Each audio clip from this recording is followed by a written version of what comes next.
how do you make a way out of no way? When you have millions of people who are feeling powerless, and many people have lost their jobs. I was reading a guy named Chase, and he lost his job, and he was evicted before the restrictions. He's sleeping in his truck, and then his truck was hit by a hit and run driver, and that limited his ability to go around and to find employment.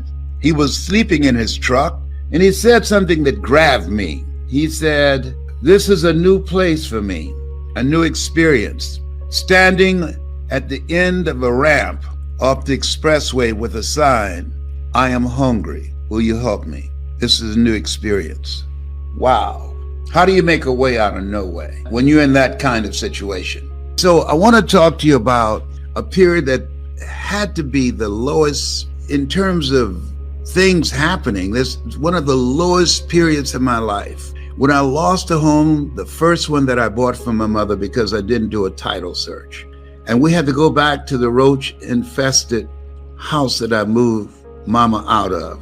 And when you say, well, Les, what do you do? I remember my mother saying, boy, unload that truck, take that furniture in the house, keep your head up, we still have each other. How do you make a way out of no way?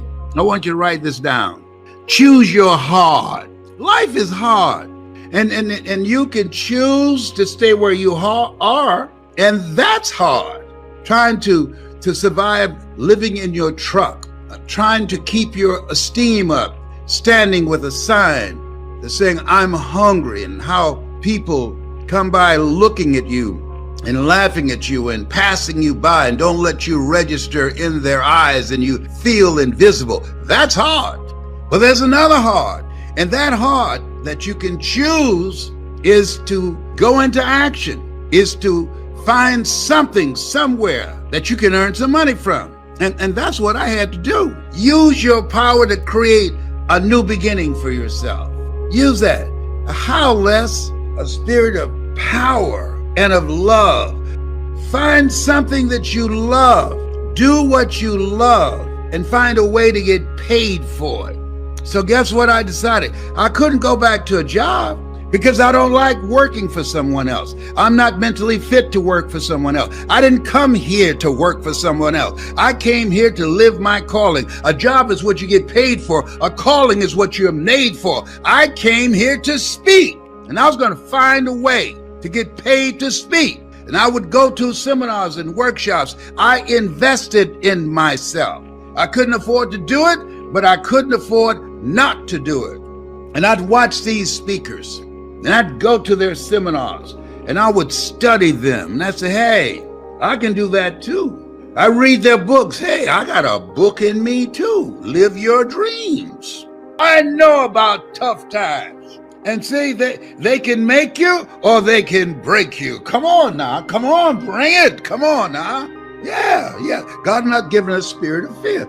I had to replace fearfulness with being fearless and creative and take the initiative to do something else with my life. See, we all have these tough moments in life. Walt Disney filed bankruptcy 7 times and he had 2 nervous breakdowns. Oh, he was bent, but he wasn't broken. No, he kept creating.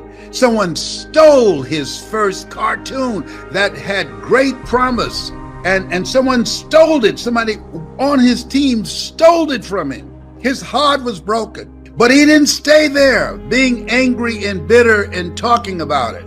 He created Mickey Mouse. Had that person not stole his first cartoon, Elmer, Mickey Mouse would not have been born. Many times when one door closes, another door opens, but we many times spend time looking at and talking about the closed door. We don't see the open door. But I must add, he told his family, no matter what you do, file lawsuit after lawsuit and get my first cartoon back. And last year, his family won the lawsuit.